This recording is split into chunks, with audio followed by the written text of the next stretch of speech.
नमस्ते दोस्तों, मैं doctor jasmine Salkar, clinical head and reproductive medicine specialist, Hegde fertility Malakpet branch से। इस वीडियो के जरिए आज हम ये देखेंगे कि अगर आप प्रेगनेंसी के लिए प्लान कर रहे हैं तो डॉक्टर्स आपको लैप्रोस्कोपी की सलाह किन सिचुएशंस में देते हैं। अगर आपको निसंतानता है और आपके फर्टिलिटी स्पेशलिस्ट ने आपको लैप्रोस्कोपी की सलाह दी है तो उसके कई कारण हो सकते हैं। एक, अगर HSG टेस्ट पे ये पता चलता है कि आपके ट्यूब्स बंद हो और आपको बाकी कोई प्रॉब्लम्स ना हो, यानी आपका ओवरीज में, अंडेदानी में आपके एग नंबर सही मात्रा में हो, आपके हस्बैंड के स्पर्म का टेस्ट एकदम नॉर्मल हो, सिर्फ HSG में आपके ट्यूब्स ब्लॉक दिख रहे हो, तो ये ट्यूब्स को ओपन करने के लिए या ये ब्लॉक किस तरह का है, वो ब्लॉक किस वजह से है, ये चेक करने के लिए एक लैप्रोस्कोपी की सलाह दी जाती है।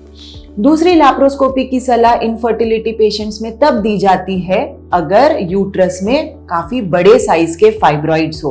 तो ये फाइब्रॉइड्स अगर मल्टीपल हो, बड़े साइज के हो, या जो फाइब्रॉइड्स बच्चेदानी के लाइनिंग को यानी एंडोमेट्रियम को उसका नॉर्मल शेप या फॉर्म डिस्टर्ब कर रहे हो, या कुछ फाइब्रॉइड्स डायरेक्ट एंडोमेट्रियम में दिखाई दे स्कैनिंग पर, तो ऐसे सिचुएशन में लैप्रोस्कोपी द्वारा ये फाइब्रॉइड्स को निकालने की सलाह दी जाती है। तीसरा सिचुएशन, अगर ओवरीज में सिस्ट हो, अगर ओवरीज में कोई एंडोमेट्रियोटिक सिस्ट है या डर्मोइड सिस्ट है जो कि बहुत बड़े साइज का है, जिससे कि ट्यूब्स का ओवरीज का रिलेशनशिप ऑल्टर हो रहा है, तो ऐसे सिचुएशंस में भी लैप्रोस्कोपी की सलाह दी जाती है, जिसके दौरान हम सिस्ट को निकाल सकते हैं और साथ ही साथ आपका एंडोमेट्रियोसिस कितना सीवियर है इसका ग्रेडिंग किया जाता है। नेक्स्ट, लैप्रोस्कोपी की सलाह तब दी जाती है अगर पुरुष में और स्त्री में किसी तरह का कोई भी फॉल्ट पाया ना जाए, यानी फीमेल्स के सारे टेस्ट नॉर्मल होते हैं, उनका स्कैन नॉर्मल होता है, उनका एग रिजर्व नॉर्मल होता है, और मेल्स का स्पर्म टेस्ट बिल्कुल नॉर्मल, पूरी तरह से नॉर्मल होता है, और इनको आपकी शादी को मान लीजिए 3 से 4 साल हो गए हैं, जहां आपने नेचुरली सारे ट्रीटमेंट करा चुके हैं, आपने IUI भी करा चुके हैं, और वो अगर काम नहीं कर रहा है, आपको प्रेगनेंसी नहीं आ रही है, तो ऐसे सिचुएशन में आपको डायग्नोस्टिक लैप्रोस्कोपी की सलाह दी जाती है, जिसमें कि हम ये चेक करते हैं कि कहीं एडिशनल कुछ पेल्विस में प्रॉब्लम्स तो नहीं है, यूट्रस में या यूट्रस के भीतर एंडोमेट्रियम में या ट्यूब्स में या फिर ओवरीज में कहीं एंडोमेट्रियोसिस तो नहीं है। तो ऐसे कुछ एडिशनल प्रॉब्लम्स है या नहीं चेक करने के लिए डायग्नोस्टिक हिस्टोलैप्रोस्कोपी की सलाह दी जाती है। नेक्स्ट, अगर स्कैनिंग में इनफर्टिलिटी के ट्रीटमेंट दौरान अगर स्कैनिंग में कुछ एबनॉर्मल चीजें दिखाई दे, जैसे यूट्रस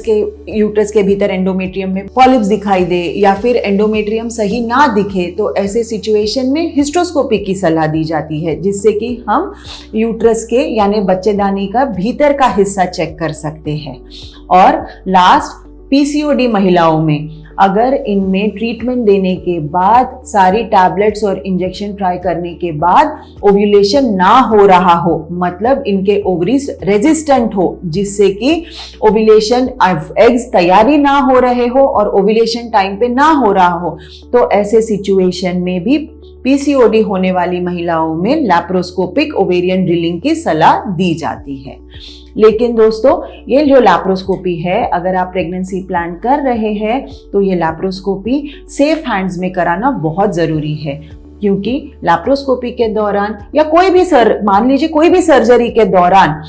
आसपास जो ऑर्गन्स होते हैं या प्रॉपर जिस ऑर्गन पे सर्जरी हो रहा हो, ऐसी ऑर्गन्स को डैमेज होने की रिस्क रहती है, लेकिन ये रिस्क मिनिमम कैसी हो, और इसके लिए लैप्रोस्कोपी के दौरान कभी जैसे ओवेरियन ड्रिलिंग हो गया या फाइब्रॉइड निकालने का प्रोसेस हो गया या फिर मान लीजिए सिस्ट निकालने का प्रोसेस हो गया, तो उसमें इलेक्ट्रोकॉटरी यूज की जाती है। तो ये इलेक्ट्रोकॉटरी का करंट कितना होना चाहिए और ये किस तरह से यूज करना चाहिए जिससे कि फर्टिलिटी प्रिजर्व हो, हम जिसे फर्टिलिटी प्रिजर्विंग सर्जरीज कहते हैं, तो ये इस बात की समझ होना बहुत जरूरी है। तो अगर आपको किसी वजह से लैप्रोस्कोपी एडवाइस की गई है तो आपने ये अपने फर्टिलिटी स्पेशलिस्ट के पास पूरी तरह सेफ हैंड्स में करवाना जरूरी है। धन्यवाद।